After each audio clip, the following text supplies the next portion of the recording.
beautiful Nigerian. Come on, Fulham. Come on. Hello and welcome to the That's So Craven podcast, your one-stop shop for all things Fulham. We are back for our Leicester preview, the first game back at the Cottage for the 24-25 season. Off the back of a slightly disappointing loss to Man United, but a chance to get the season back on track early doors. Here, joining me for today, we have Dave at Crave. How are we going, Dave? Yeah, really good. Excited for Saturday. I'm going to be getting there nice and early because we're bound to have ticket issues with the whole new system. So I reckon that's why the club have given everyone a free drink with their season ticket, is to get people through those gates early and to stop the problems. So I'll be making most use of that free drink. And anyone else who doesn't want theirs, please feel free to give them to me as you see me inside the stadium. So yeah, looking forward to getting into it. I like that the solution to stopping the problems is ply everyone with free booze, just to make it really, smooth. Thanks for joining us, Dave. You weren't expecting to have you with us today, but we've got you for at least half the podcast, hopefully. So good to have you here. Dad, how are we going tonight? I'm very well, thanks. I just had a thought that maybe what we could do is test Dave's popularity by the number of free drinks he gets on Saturday at the Cottage. Oh, I love that. I love that idea. Yeah? Yeah, but when poor old Dave comes home sober, what does that say? Well, just needs a cuddle, that's all. Yeah. And finally, Sammy, how are we going tonight?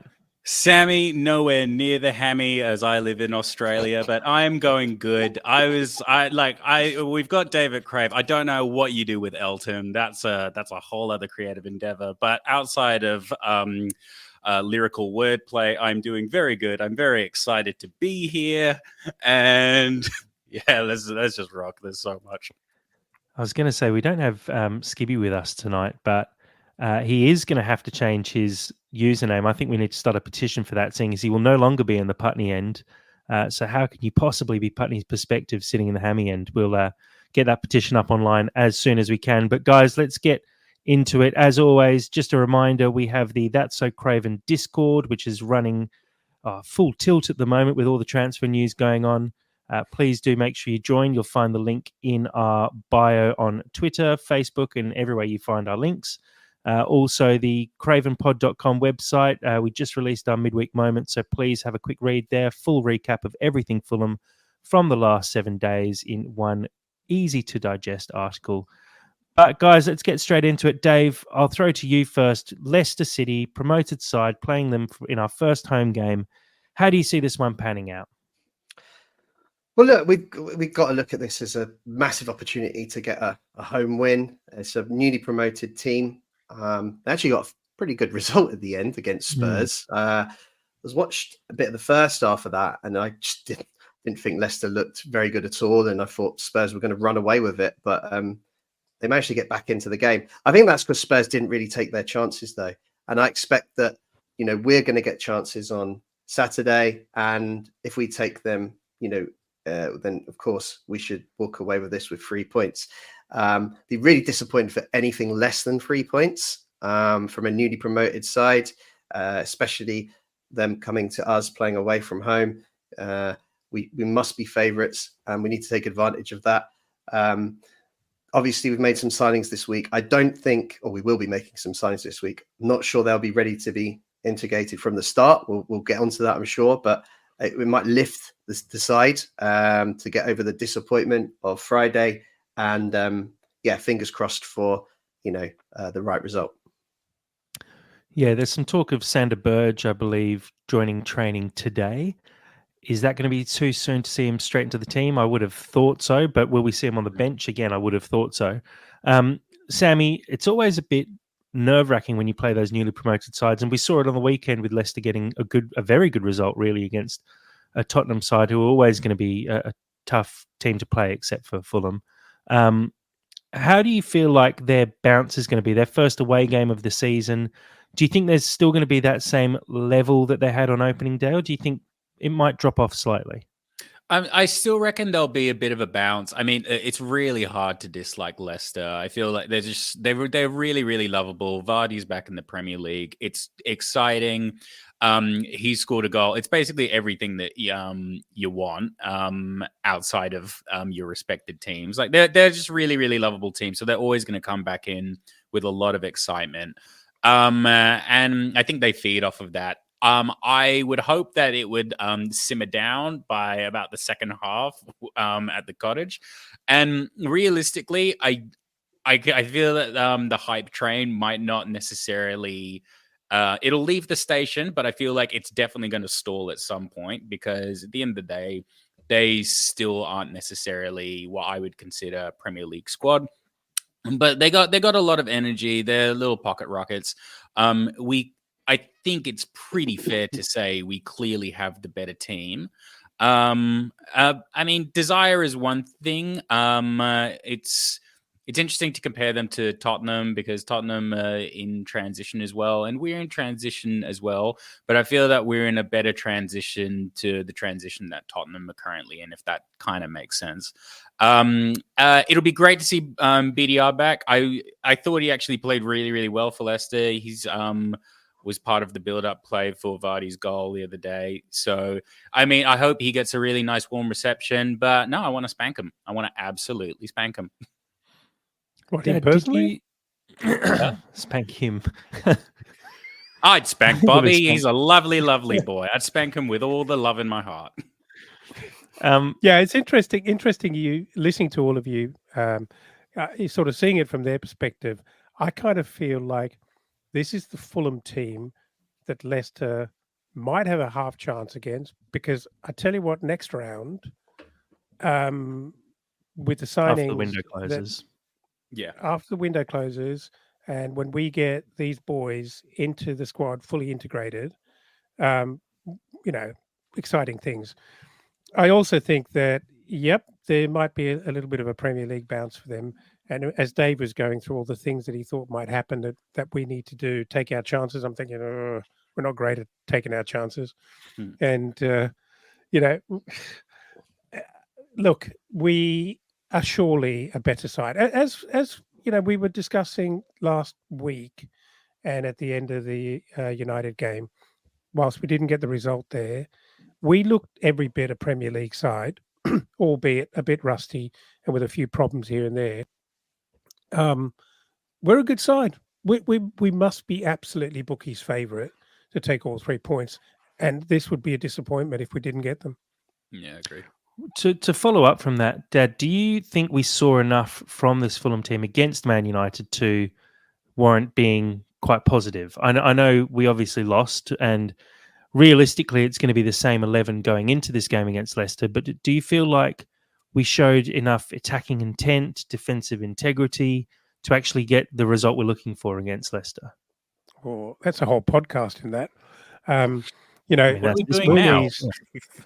I mean, in that one question, I think you could talk for an hour on that.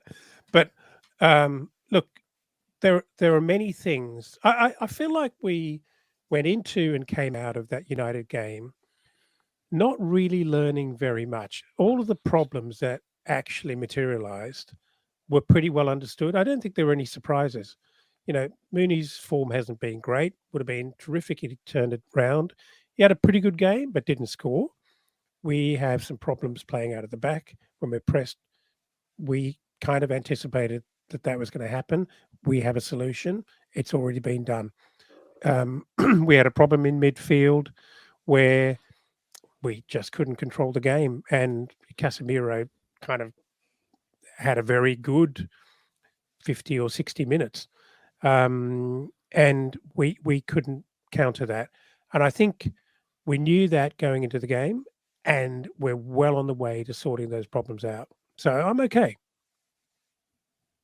Yeah, I mean, Dave, we may did not have you a solution solution for this Saturday, but it's coming. Well, what I was going to throw to Dave was, do you see any glaring holes in this Fulham team as they are currently? Obviously, they're being plugged slowly but surely by Tony Khan and the recruitment team. But going into this Leicester game, do you see any massive issues? I know we come up against Jamie Vardy, who scored in his first game back in the Premier League and still looks quite potent. And look, it's not a terrible Leicester team compared to the teams that came up last season. I'd say it's the promoted teams look stronger in general so far. But do you think there's something that Leicester would look at exploiting in this Fulham lineup? Most certainly. I think we saw on Friday that without Tosin, Bassey had to be the kind of centre back that, started the moves, was kind of building play from the back, and he struggled, if we're honest, made a few errors. It didn't look comfortable in doing that role. We obviously don't want Diop to do that role because, if he makes a mistake, you can be guaranteed it ends up in the back of our net. So they went with Bassey. But I think that's a bit of an issue. We don't have a natural ball playing centre back at the moment with Bassey and Diop. And that's how we like to play. So, the worry is that Leicester press us into making mistakes at the back. They could create some chances. So that's the biggest issue that I've got. It actually made me think earlier that if we could get Anderson over the line in time, it might be worth gambling and putting him straight in. We know he's fit. He played at the weekend on Sunday. It's not like it's his first time playing football at Craven Cottage. So if you were going to take a risk, I think that would be a sensible risk to take, just because we know it's a potential weakness in that area. I think it's a fair call, to be honest. I mean, Anderson, we know he's a Premier League level defender. It's not like he's unfit. Like you said, he's done a full pre-season at Palace, expecting to play for them for the season, and then played on the weekend. Didn't have the best game on the weekend, to be fair, but he played, so he's able to slot in. It's just, I think we know with Marco Silva, he doesn't like to drop people in straight away. I agree. I'd like to see him take a risk because that was definitely our biggest weakness. We gave the ball away so many times when Calvin Bassey was pressured and we just didn't have an out, whereas Anderson is that player who can give you the out. Sammy, do you see Diop potentially getting dropped, or do you think we're going to stick with it again? I mean, it entirely kind of depends on whether. I mean, I know we'll talk about this later in a lot more depth, but it really depends on Anderson, because I do think if Anderson comes in, that's pretty much you drop him straight in. Premier League proven, even outside of just knowing the Cottage and just being familiar with Fulham. At the end of the day, you have a Premier League proven defender of his caliber, when you aren't 100% on your previous right centre back, it's kind of a no-brainer for me. He's probably like one of the few exceptions that you would just drop straight into the squad. Ooh, that is a very unpopular opinion, Skibby. Sorry, that took me very off guard. Skibby's just popped in the chat Cuenca and Diop as an option, and I do not agree. Love Skibby, but no, I don't agree with that at all. What were we talking about? Yeah, that's a very unpopular opinion. Cuenca, I do like Cuenca a lot, but I think Cuenca alongside Diop would be not ideal. I don't think Diop's a terrible defender, but when you look at someone like Anderson compared to Diop, Anderson's clearly the better defender. Anderson and Cuenca, that could be quite interesting. A lot of passing ability there and ball playing ability. There's also, and I'll throw this one to you, Dad, there's also the potential for maybe bringing in someone like Castagna, who's better on the ball, and maybe changing our focus when we try and play out of the back and going to the right where Diop can work with Castagna or Anderson can work with Castagna. You read my mind. Yeah. Do you think that's a possibility? I mean, Kenny Tete had a very good game with a lot of people saying he was their player of the match. Do you think you could potentially see Castagna replacing him? Yeah, I think very strategically I could, until Anderson. I can imagine, even though it would probably be a very, very fair and low risk move, I can see Silva not going that way. Silva's a meticulous planner. I think he wants to be completely certain that everyone understands what they're doing, particularly if it's such a key position where the build-up actually begins and where we could get absolutely pressurized. I think he probably just wouldn't want to roll the dice on there being any confusion and any likelihood that there's a misunderstanding between the players and whose role is what. But the one way you might get around it is leave Diop in place, switch that instigation role to Castagna, who could obviously do a job, just until Anderson is ready to come in and fulfill his role. Yeah. Talking of the rest of the team, I guess let's assume that Anderson does sign in time, but probably is realistically on the bench. Similarly with Sander Berge as well, because they're not quite ready. Do you see any other potential changes apart from Castagna and Tete? And I guess, Dave, I'll throw to you really. We're looking at Lukic playing in the 6, Pereira playing in the 8, and Smith Rowe in the 10. Were you happy with the way they performed against Man United? Would you be happy with them to play the same roles against Leicester?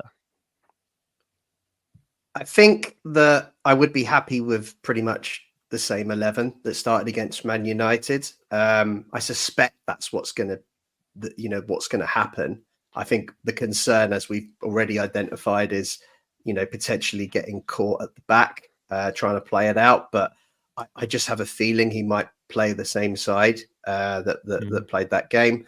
And but I think really it was kind of errors in defence at the on Friday, and we didn't quite make the most of our chances, did we, on Friday night? So if we can be more clinical in the final third, and then I think it can work. So I wouldn't be concerned if it was the same 11.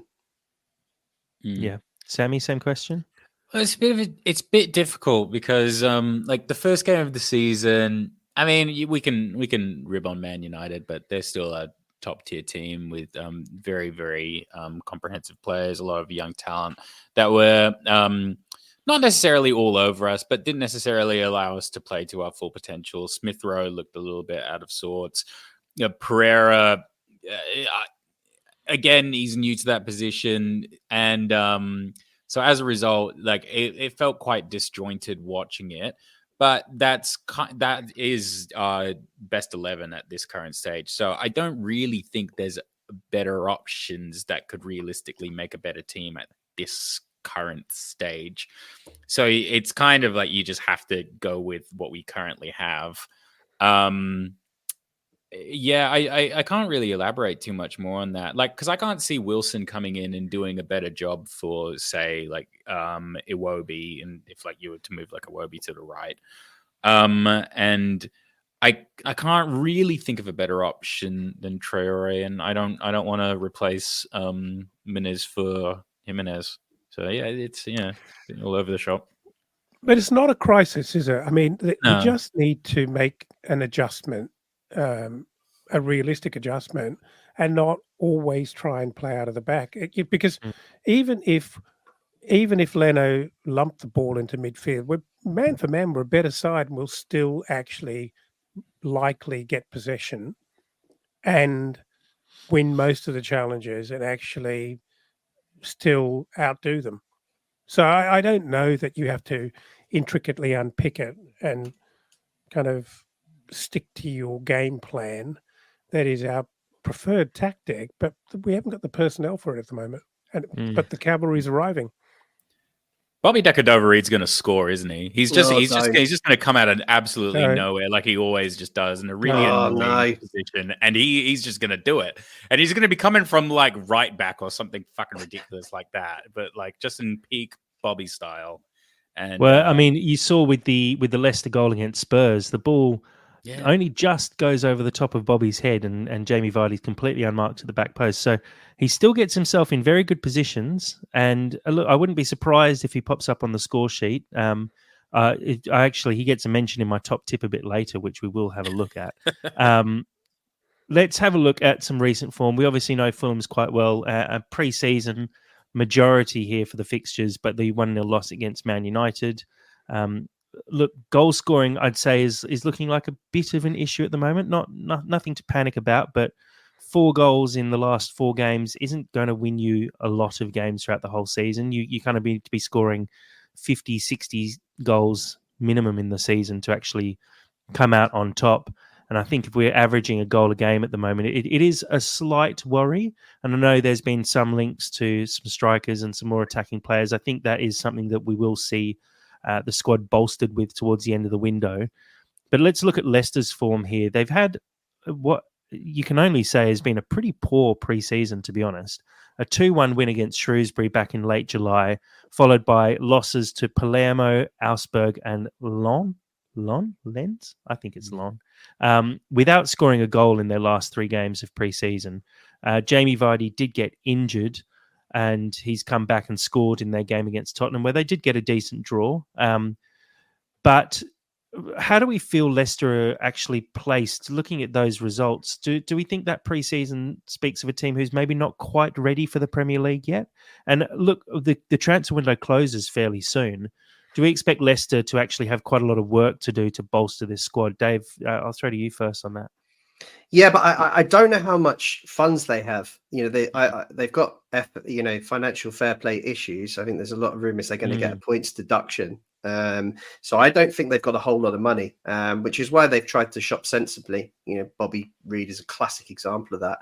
So yeah, I worry that they're not going to score enough goals and to stay in the league. I know they've got Jamie Vardy, and he scored it on at the weekend, but the last time Jamie Vardy was in the league, he kind of disappointed really in the season they were relegated. He's definitely past his prime. And also, as Skibby's just pointed out in the chat, that they have spent a lot of their money on Skip, haven't they? From Tottenham, £20 million. So you can't see them making too many more big investments. And I'm not sure I think Skip's a good kind of workhorse, but I'm not sure he's got the quality really to open teams up and contribute with goals. So my biggest concern for them is goals. It's been evident in pre-season they've struggled with that. They might take some confidence from the Spurs game. They should, they've got a good result there. But I think it's hard to come away from home in the Premier League and pick up a win and get on the score sheet. So I think really it will be our own downfall if they do. If they pick up goals, it will be off the back of mistakes rather than them tearing us open. Would be my guess. I do think these next 4 games, they're probably going to be about as dangerous as they're ever going to be this season. I think it's hard for like a newly promoted team. I don't feel that the preseason is fully indicative, because I think that there can still be just random upsets for a very, very brief moment. So if they're going to cause an upset, it'll probably be within like these next 4 games or so, or maybe like very late into the season. That's probably my only bit of skepticism. But outside of that, long term, I don't think they're really much to worry about. Does that mean? Probably, but no. I think. But if you look, yeah, go on. Sorry. Yeah, I was going to say, if you look at it, we've been pretty harsh on our defence, but what we're talking about is our defence's ability to play the ball out. I think as a defensive unit, stopping the ball going in the back of the net, we're pretty good.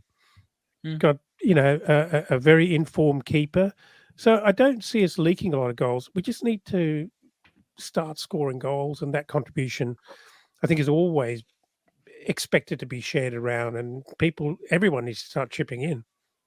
So if we can score a couple of goals, can you really see Leicester putting 3 past us? I can't. No, I can't. Yeah, well, as Dave said as well, I think Leicester's big issue is going to be goal scoring. And you're right, Jamie Vardy, he turns 38 during the season. And I know, like, you've got players like Willian, who is, Willian's only just turned 36, might be 37, but it's noticeable the drop in pace. And Jamie Vardy's big asset was always his pace. Last time out, 2 years ago, when he was 35, he scored 3 goals in a full Premier League season. In the Championship, he had a better season. He scored 18 last year, but I mean, Mitro scored 46 in the Championship. So it's not that impressive, really, 18 for someone who is of the level that Jamie Vardy is at. I think he is going to struggle. And like you said, they're going to be looking at players like Bobby Decordova-Reid to actually make up the numbers and score. He's probably going to need to score 10 goals for them this season. And is that going to be a step too far with the sort of service that he's going to be getting? Probably.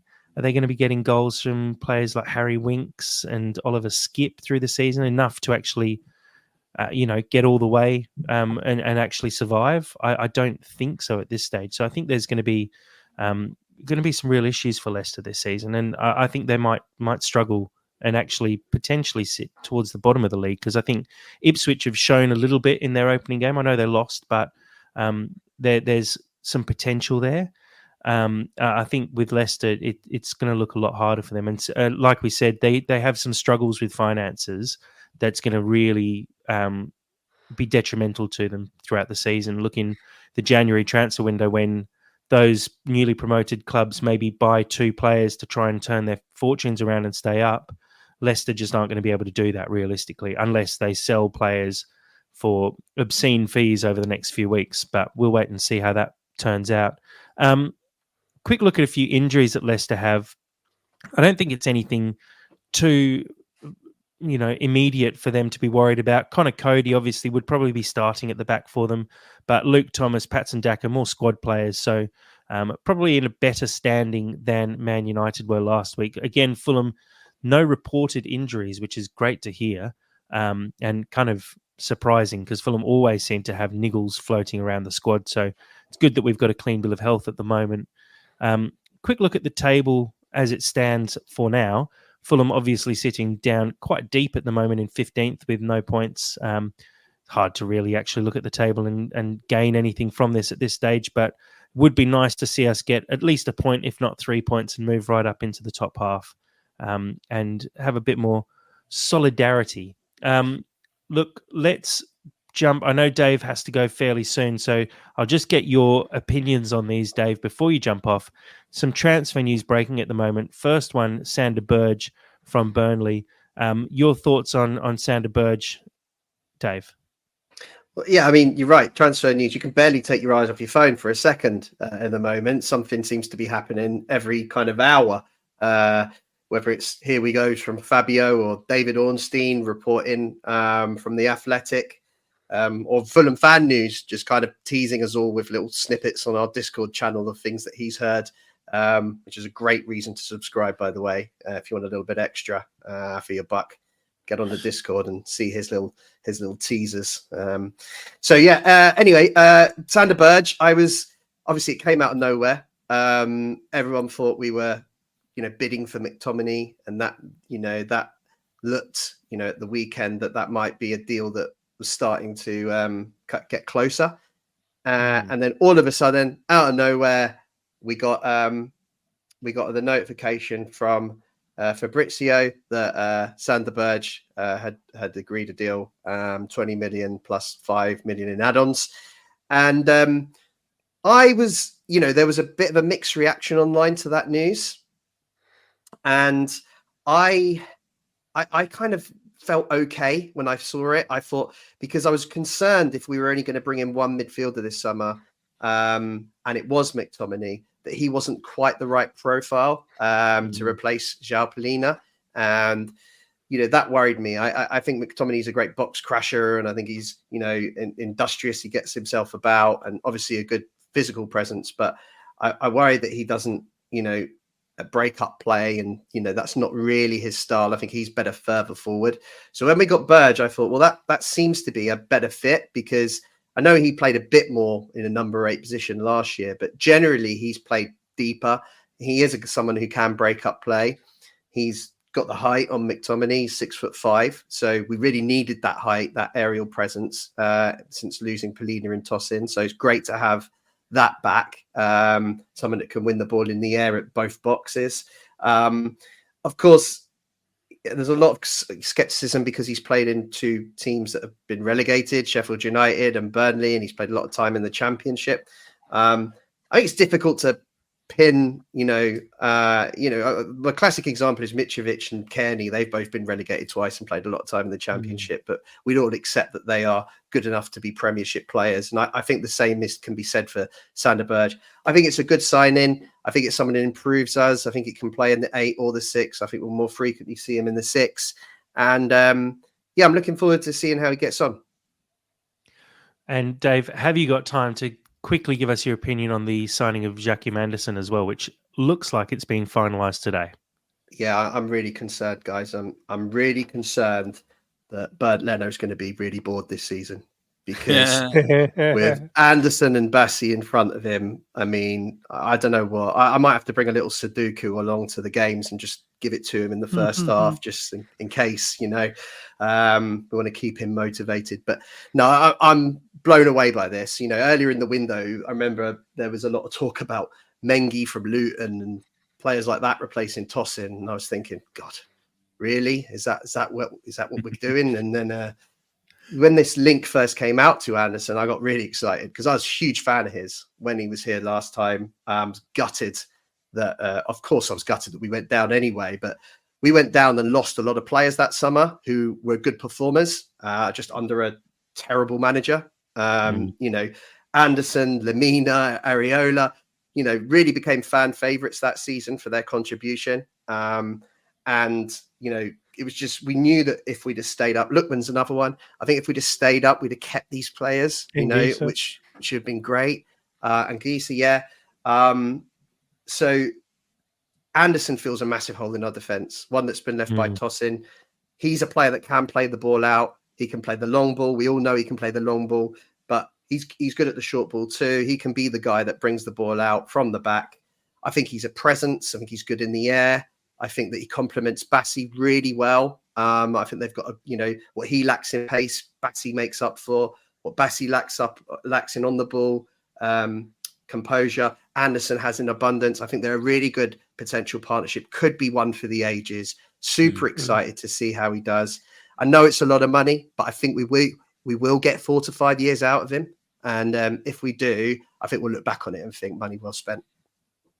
Yeah, 100% agree. Thank you for that, Dave. I know you have to jump off now, so It'll jump off. thanks for joining us today. Nice bit of energy there, Dave. I enjoyed that. No worries. See you soon, guys. All the best. See you there, brother. Peace. Bye-bye. Sammy, I'll throw back to you. We'll talk about Sander Berge first. I'm sure, well, you might remember him playing against us last season when he was at Burnley. Scored a goal against us, 6'4", very physical presence in the middle. I know you're a massive João Palhinha fan. How do we feel with Berge potentially coming in? Do we feel like it's going to fill the hole or not quite there? Look, I'm really simple. I just like really massive center midfielders. Like they're just fun. It's who doesn't get excited for just like a giant running around the pitch, like somewhere in the park. It's just fun. I really like him as a player. I don't really know his profile so well. He'll never replace João Palhinha for me. But you know what? I don't want him to directly replace him. I want him to come in and win my heart over in a completely different way. But he's giant, so that's half the battle. I'm actually excited for this one. I kind of don't really fully know what I'm going to get with him. But yeah, I'm excited for this guy. I'm actually excited for him to play in a team as well where he doesn't necessarily need to be a hero. He can actually relax into a system. I mean, playing for like Burnley.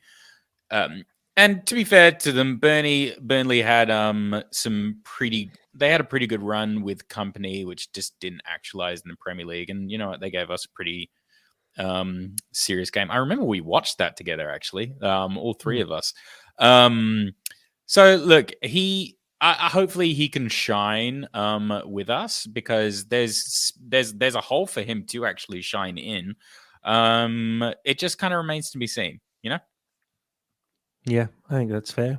Dad, your thoughts? Obviously, yeah, like Sam said, it's good to see a big man in the middle, and I think it's a good point as well that he was sort of the Palhinha at Burnley, and coming into this Fulham side, he doesn't have to be that man anymore. He can sort of just become another cog, a very good cog inside the Marco Silva machine. Do you feel like that actually the sort of pressure that's going to be taken off him for his time at Fulham will actually benefit him in the long run?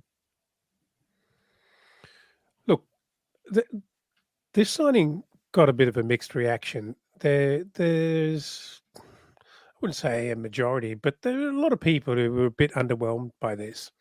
Not only do we all trust Marco Silva to you pick pretty carefully. But I actually think this is a really clever signing. He is not only a big physical guy, he's actually pretty talented and he's very, very skillful. He's a good passer of the ball. And I mean, the one element, I mean, Polina loved his work for so many reasons and loved his passion and loved his aggression. But, you know, he wasn't the complete defensive midfielder, not for me anyway.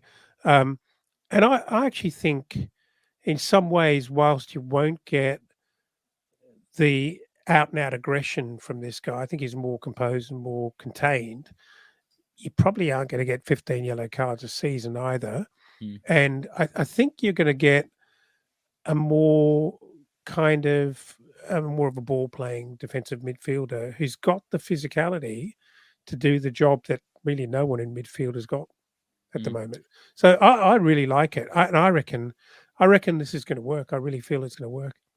He'll definitely be closer to like a Busquets than a Polina. Like I don't really remember him intensely from the game, but I don't also remember him doing out and out anything wrong, which is actually quite a good sign. So yeah, I just don't really know. And he scores the odd goal as well. Pretty classy goals. Yeah, he's a pretty all round interesting, useful player. Could be a very interesting pickup. The other thing as well that I'll add, and it's something that you always mention, Sammy, is the fact that Marco Silva has obviously been a fan of his for a very long time. Yes. He's been chasing. Sander Berge has been on our list for years now, and it feels like he's someone that Marco really wants and really fits into Marco's perceived system and perceived style of play. So actually being able to bring in someone like Berge and sort of tick a box for Marco feels very important as well. And so that almost excites me more so than the player himself, is the fact that this is someone Marco's identified as, I want Sander Berge in my team. And he's finally got him. And I like that a lot. Moving on to the other signing, and Anderson, we obviously know a lot more about Anderson, having seen him previously at the club. Dad, I'll throw to you first. Having seen our struggles, especially against United, with Diop trying to play out of the back, how excited are you to know that we've got someone like Anderson who has that ability joining the first team?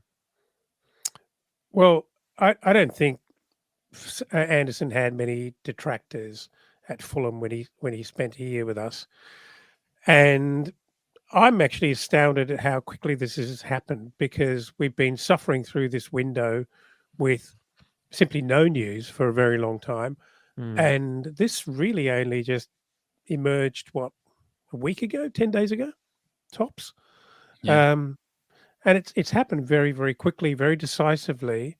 And I'm thrilled to bits. I really like him as a player. As I said before, I can almost rate how I feel about him in terms of how much I hate playing against him, because his level of concealed shithousery, high quality shithousery, is just what you want at the back.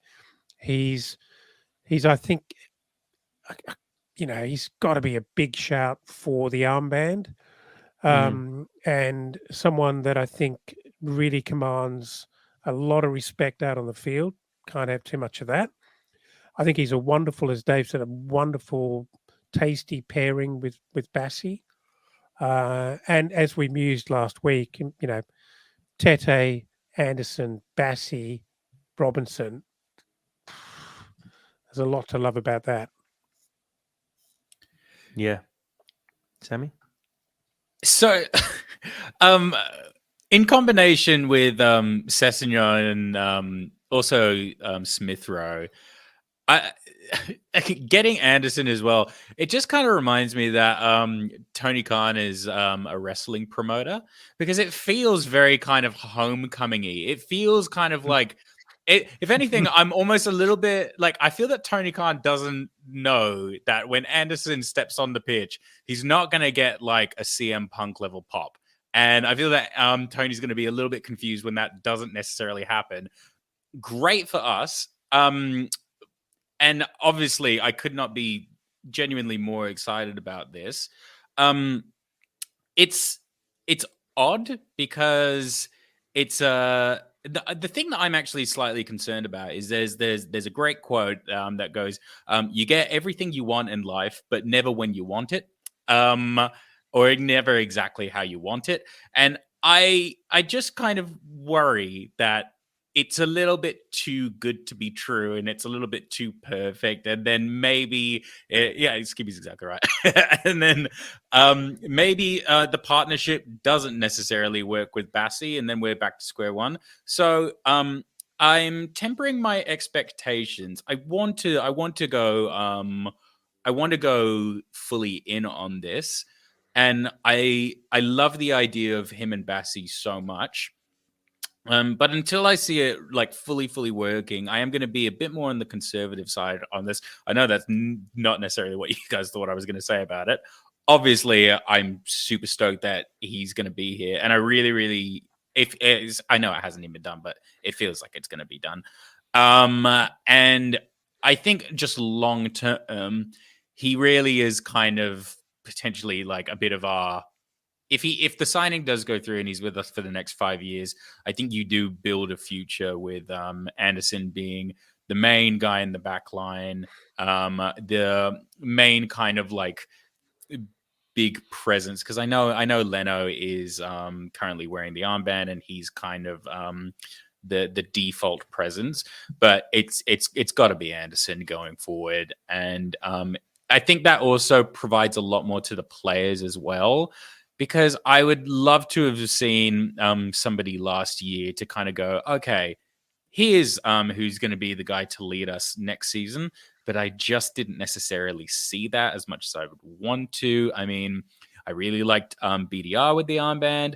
I did like Harrison Reed with the armband, but it was kind of just like a bit more of a, that's nice. This feels like this is a really good thing. That's a really good building block for potentially a really whole new phase of the silver system, and really optimistic. But I'm just holding back ever so slightly, and then when everything gets actualized, I'm going to be really annoying for the rest of the season. I actually think that we got a taste of Anderson under a manager that, you know, really where it all went to shit. I actually think we're going to look back on this in 5-10 years time and think that this was the start of really the turning point, the start of something at Fulham. I really believe that. I do as well, but that's a really big call, isn't it? It's a really big call. But I guess big calls are there to be made because you don't really see them until you look back on them. But the other little twist that I like of this is that, you know, we're Kenny Tete's started the last couple of games, had a couple of really good games, but there's always that little question mark as to whether he can undertake all the duties that we need. Anderson comes in and actually commands that back line and actually is the outlet, which actually I think gives Kenny another lease of life as being the front runner for that fullback position. Oh, see, I kind of disagree. I reckon if Anderson comes in, I think that's when you rely on like the classiness of Castagna and the control and composure of Castagna, because you have this really strong physicality with Anderson there. So then you don't necessarily need a Tete there, and then you can bring him in for specific games where you require it. There's just so many options. There's so like Jack, it's really. What do you think about that? Well, I would say having Anderson there means you have the capacity to play Tete, because Tete I think is a better pure defender, and I think you actually want in the Premier League where wingers are often key to changing games. You want someone like Kenny to completely shut down a winger and not have, and then he doesn't have to be relied on to play the ball out of the back. He can just give it to Anderson, who can sort the ball out from there. And hopefully, if we sign someone like an Andre, and we've got Sander Berge in front of him now, you can play the ball calmly into those guys, and they can deal with the ball as well. So Pereira. I think the signing of Anderson actually opens up the possibilities for us, and I think it allows us to play someone like Tete, similarly to being able to play Robinson. And he's a good defender, but he's an attacking player first and foremost. Really, he's an attacking fullback who does well getting down the outside. So you have to have players like Bassi who has pace and physicality to cover him, and therefore we have Anderson being able to cover for Kenny Tete's weaknesses effectively. So it's more his style. It's his style. It's not his weakness. Yeah, I'd call it weaknesses, because he's weak as a ball playing fullback, because that's not his style. It's nothing against him, because he's still okay with the ball at his feet, but he's not a Robinson, who again is okay with the ball at his feet. I wouldn't even say Robinson's brilliant with the ball at his feet, but it does, like Sam said, it opens up options for us where we can chop and change a bit for different situations. And if we feel like we're going to be flying forward, if it turns out that Ipswich or Southampton or even Leicester, when we play them later in the season, are just absolute toast and have nothing going for them down the wings, all of a sudden you go, we can play Castagna because we're not going to be challenged at all down the right. Let's actually play a completely different style. And, as Colm says on our live stream here as well, someone like Cuenca can potentially come in with a back three of Bassi, Cuenca and Anderson. And you basically have Robinson effectively playing on the wing. And then it opens up so many options for us now. The fact that we've got a bit of squad depth, whereas last season we were looking at players like Reed, Decordova-Reid, Tim Ream, and going, if you really have to, you could play Tim Ream at left back. But if we do that, then maybe we have to play Bassi at right centre back. And it just was all over the shop, basically. But now, and I shared the depth chart on our Discord earlier today, and the depth of the squad is starting to look really tasty, where our second 11, I think, is good enough to effectively be a team that would stay up. I'd say you put our second 11 out against Leicester and we'd actually give them a fairly good game. And that's where you want to be as a mid-table Premier League side, because that means if you have a very good season, you're basically pushing those European spots. And then you can get rid of those players who are the backups and bring in some more talent, or bring in some talent above your current first team. And those current players like Sasa Lukic as a backup player is a really good option. Andreas Pereira, potentially a backup player to come off the bench for us, or a rotation player. It really does look like we're in a position now where we've made some really good signings this summer and kind of upgraded in every position where we've lost depth. Admittedly, not with Palhinha, who was one of the best defensive midfielders in world football, really. So you're never going to be able to realistically upgrade him. But everywhere else, Tim Ream has been upgraded to Cuenca.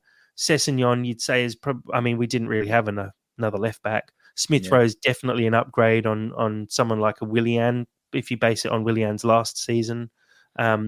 Sander Berge, an upgrade in the centre. It's definitely looking like we're in a really good spot at the moment. Sorry, that was a bit of a ramble there. No, it's fine. The only thing I want to add is I just really want Anderson to actually just want to. I know how this sounds, but I just really want him to actually want to come back to Fulham. And I hope this isn't just kind of like a logistical, we've turned down a financial offer that he can't refuse. I hope he genuinely understands what we actually kind of want from him. Because him moving from Crystal Palace is a bit of a weird one. I mean, there's some people who could definitely argue it might even be considered a bit of a step down or at least a step across.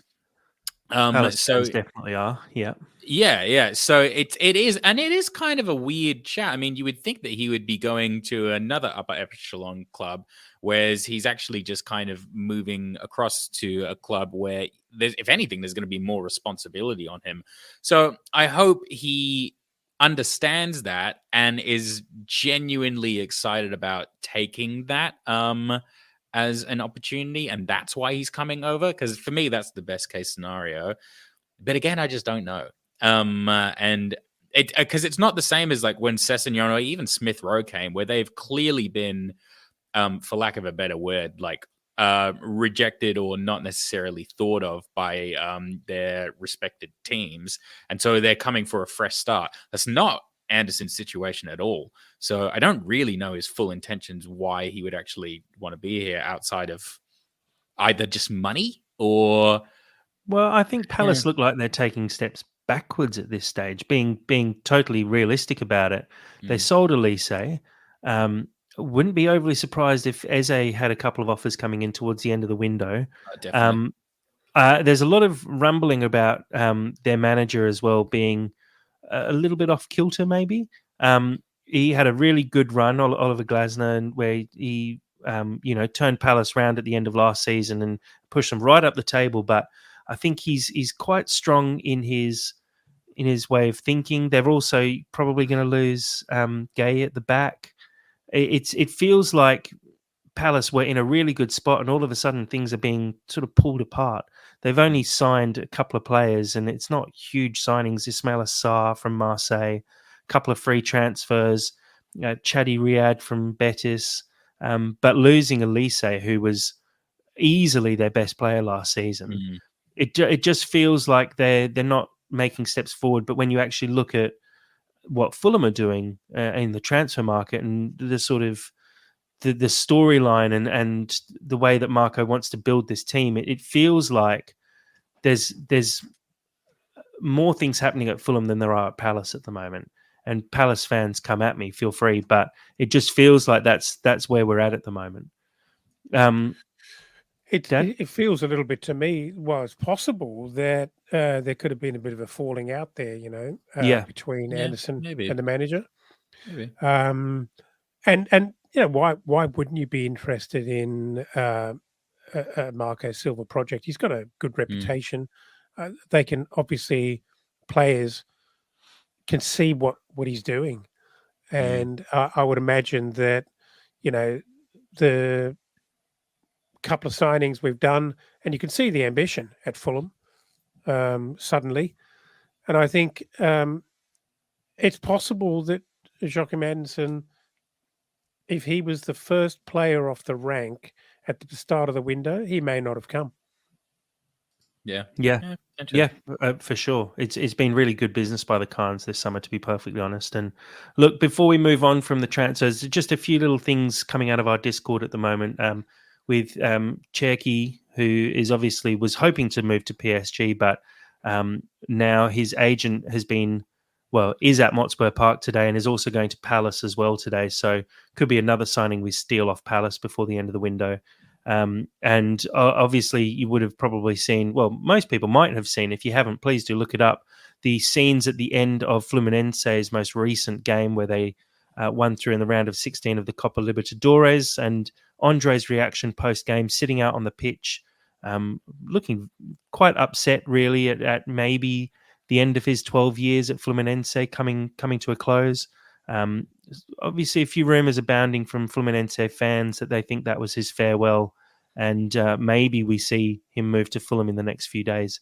But look, we'll keep you in the loop. Please do join our Discord. Like we've said before, there's a lot of inside information floating around on the Transfer News channel, so a very good place to be.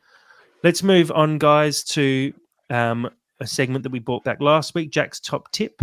I've moved it very slightly, changed the goalposts a little bit, and I'm doing a safe tip and a risky tip this week. So safe tip first, still very profitable as a $19 multi-bet. Muniz, anytime goal scorer. I think it's going to be time for Muniz to actually get that one off his back against a Leicester defence where I think he's going to give him the runaround. As a few people have said on our live stream in the chat, Vestergaard is going to get a torrid time from a very physical Muniz who was having to be held off multiple times by 3 defenders against Man United. So I think this is the game where we see Muniz get his first goal of the season. Smith Rowe, one shot on target effectively for the game.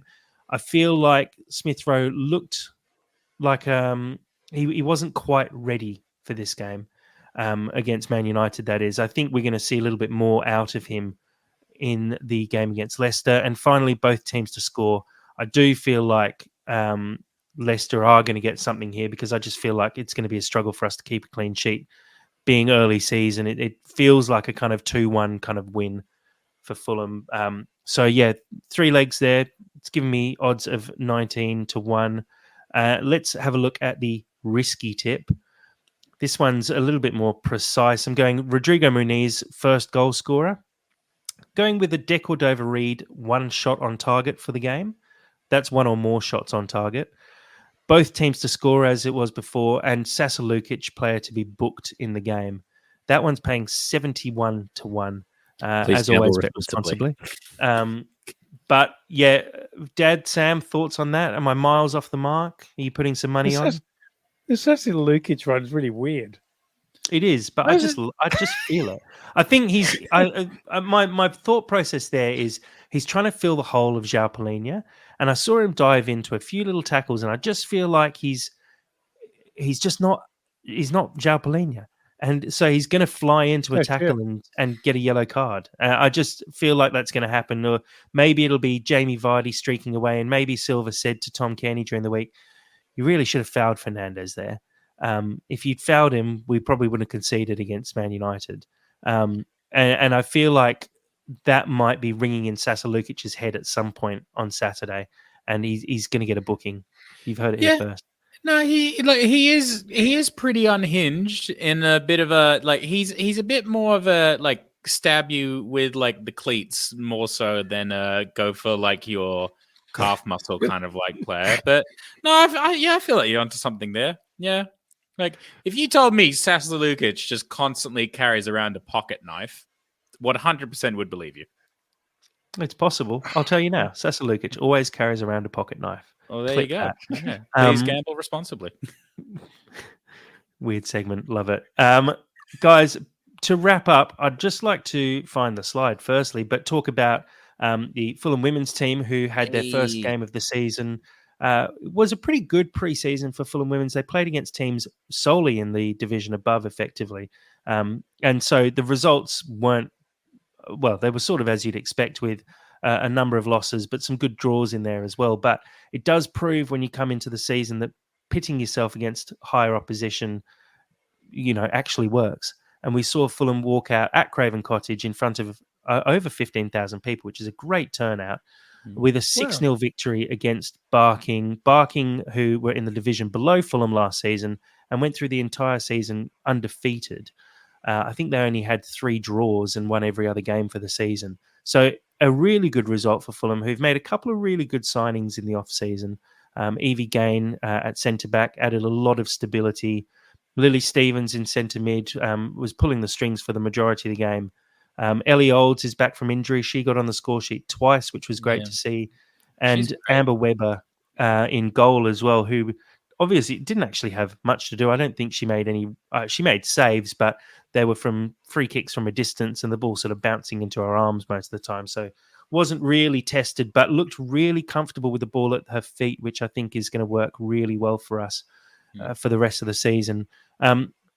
Sam, I'll throw to you first. How important do you think it is to get off to a good start, considering last season the sort of place where Fulham potentially lost out on promotion was in those first few games, so we just had a couple of little slip-ups. Do you think Steve J, the coach, has maybe drummed that into the girls this season that we need to get off to a good start? I mean, I think with Fulham women's, it's always just going to be a question of when, not if. And it's really difficult. I feel that most people just don't necessarily understand that. Isn't it just one team goes up, and there's just a lot of logistics that go around that. It's extremely difficult. So it's not necessarily a critique on them that they didn't actually go up into the league. It's literally just, I mean, all you need to do is just finish 1 point below the competition, and then that's it. You're just not considered until the following season. So I think that, I mean, look, the team is strong. They've still got Manzi. I love Tagliafico. I want Tagliafico to get a shout out, scored a goal, and I just she was my favorite player from everything I saw last season. So look, the squad is still strong. It should be infinitely stronger than the rest of the league. And you know what? If even if it takes like another season as well, they will go up. They just kind of can't not. And fortunately as well, there's no rush to this, because as like the women's football like builds and the women's prem builds, all that just means is by the time they actually get there, there'll be a lot more eyes on it. So it's definitely not the end of the world. And yeah, they're 100% in the right place. Yeah, Dad. Fulham women last year only lost 3 games across the course of the 22-game season. They drew 3 as well, but Dartford, who finished second, only lost 3. Dulwich Hamlet only lost 2, and both those teams only drew 1 game last season. How important do you think it is based on that? And, you know, the girls would 100% have that in the back of their mind, that those early little slip-ups, I think it was a draw against a team who finished mid-table last season, and some early losses to some big promotion rivals definitely dented the goal was obviously to get promoted. And you look at the start of this season so far, Ebbsfleet United, who I think they finished mid-table last season, they won their opening game 7-0. So teams are setting the bar very high, very early on. Do you think I'll frame it more positively. Do you think it's as important to get those good results early doors? And do you think that's definitely going to be in the back of their minds right at the very start of this season? Well, I think you've just explained it mathematically. It's so difficult to get promoted. You can effectively only lose 1 game and possibly draw 1, maybe 2, to be safe as the winner, right? That's it. So to execute that perfectly, even if you have, you take an unchanged squad from last year, over a long season, it's very, very difficult to do with injuries and just shit that does happen. So the only way to really improve your chances are to trade up and keep investing in the team. They've done that. And so now it's over to Steve and the girls to deliver that. But you literally, it's a really tough ask. You literally cannot slip up. One outside game, and you kind of, you could. I reckon you could probably afford to lose 1 and 1 only, and that's it. Oh, easily. I mean, it's true. You look at how it went last season, and admittedly that Dulwich Hamlet team that got promoted were very strong.